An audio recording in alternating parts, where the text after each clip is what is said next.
2 taon na akong nagpa-bike to work or bike commute. Baka ngayong mataas ang presyo ng gasolina ay makonsider mo na rin ito. So, bakit ba ako nag-bike to work? Sobrang traffic kasi dito sa Metro Manila. Gusto kong makatipid sa oras at saka sa pera. So, sa oras, dati ang biyahe ko kapag 4 wheels ay umaabot ng 1 to 2 hours. Ngayon, 30 to 45 minutes na lang. 9 to 10 kilometers yung ruta ko, no, from Taguig to Makati. Tapos ganoon din pabalik. And then, pagdating naman sa pera, sa pagcha-charge nito, around 15 pesos o less than 15 pesos pa, no, yung full charge niya. At saka yung parking, libre o kaya flat rate. Katulad nito pinaparkan ko dito sa trabaho. Nag-start ako mag-bike to work kasi in-encourage ako ni Abby. Tapos bakit e-bike, hindi manual bike? Kasi masakit yung tuhod ko nung nag-umpisa pa lang ako, no?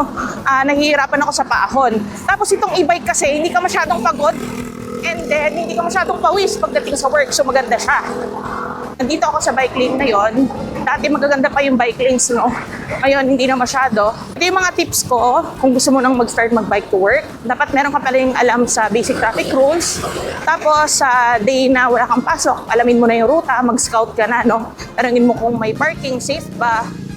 And then, dapat meron ka dalang laging helmet, and then at saka mask. Tapos, pwede kang magdala ng tubig, pwede kang magsuot ng jacket, no? Tapos, raincoat din para sa ulan. And better din siguro, merong wet wipes kung meron kang kailangan punasan. Tapos, laging magdadasal, laging mag-iingat. Katulad pa rin ng any mode ng transpo, no? Kung maingat ka, wala namang mangyayaring masama, okay? Please press the green button and wait for the car to come out.